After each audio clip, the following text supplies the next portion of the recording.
Welcome back to ciLiving. The U of I Wildlife Medical Clinic provides care and treatment to sick, injured, and orphan wild animals. They also offer hands-on training to veterinary students and want to show you how you can coexist with our native Central Illinois wildlife. Here today are Sydney Oliveira and Kayla Buck. Thank you so much for being here. Thanks for having us. All right, so today we are going to talk about turtles, and if you see a turtle in the wild, there are some things that you should know. So Sydney, take it away. Yeah, so one of the biggest ones is just how to safely handle them if you have to move them across the street or out of the road. A lot of the times these guys, you might find them out there this time of year. So for our eastern box turtle, it's a little bit easier. You can just pick them up from the side, kind of the back end like this, that's fine. Snapping turtles, you have to be a little more cautious. Right. So while Hazel's head is extended out pretty far, snapping turtles, so imagine she's much larger, a little bit flatter, much meaner. Right. So those guys, their neck can actually extend the full length of their shell. Oh, so wow. you really don't want to have your hand like in the front at all. Okay. They can bite very, very hard. So when we handle those guys, what you're going to do, if you have to pick them up, you want to hold more towards their back legs here. I so see. you could like scoop them up like that, and they're a larger turtle, so you can put your hand under there, but don't go more than like a third of the way under there.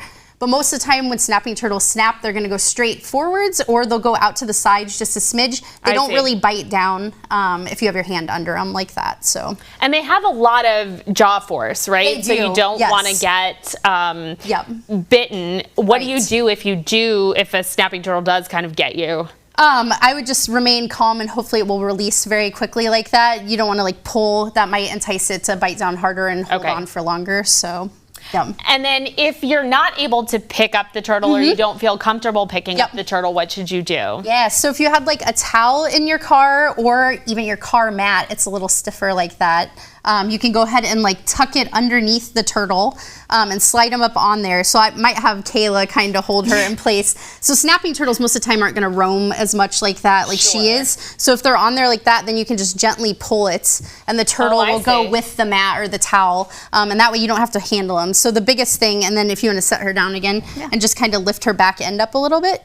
So for the snapping turtle, you could grab there, tuck it under there, and then just pull it across the road. Pull it across the road so that you don't actually have to get your hands potentially into the danger So zone. all the work you want to do is towards the back end, not the front end. And then since she's going this direction, you're going to want to pull her actually that direction so that she's going in the direction that she's trying to move. So. And that's something that's really important, right? Because if a turtle is walking this way across the road and you turn them around and take them to the other side, they're just going to turn back because they were trying to get somewhere, right? Let's see if she'll do it right now, but she's, they have a very small home range. If you want to explain a little bit about that. Yeah, so in the spring and the summer months, turtles are nesting, and so that's one of the reasons that they want to cross the road. Oh. And so they are trying to find the most ideal spot to lay their eggs. And so when they are crossing the road, to find those if you do see them.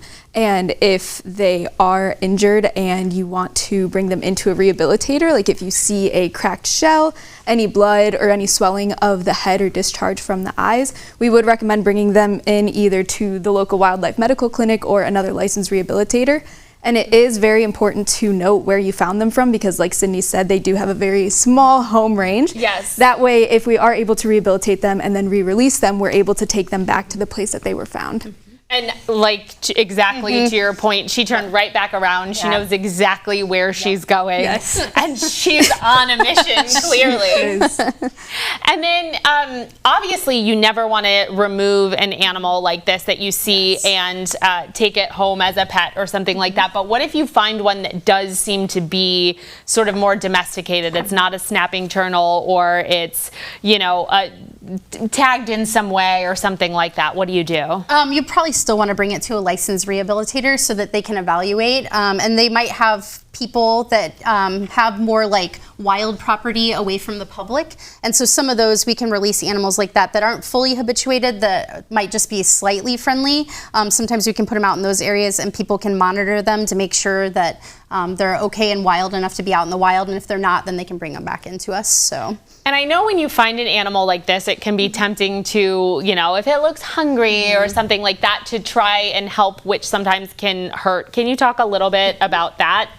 Yeah, so we never, anytime you find an injured animal or orphaned animal, anything like that, you really don't want to feed them or give them water. A lot of the times they're not in the right shape to be eating or drinking like that, and you can cause more harm than good by doing that.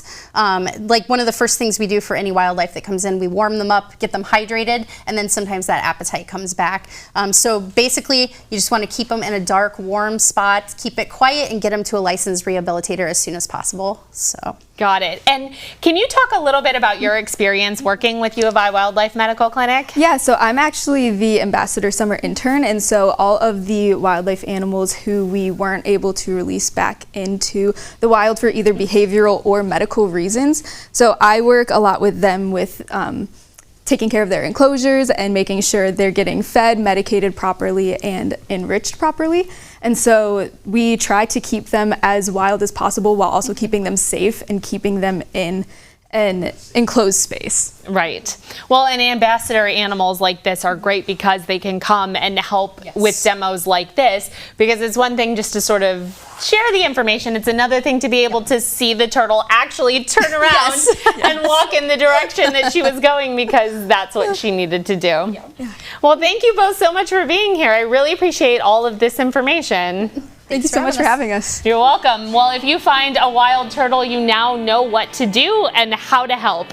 Still to come on ciLiving, we are talking with the TPC camp director and a camp volunteer about why this year's program is so special. And then later we will hear from experienced Champaign-Urbana about the events that you should be adding to your calendar, so don't go anywhere.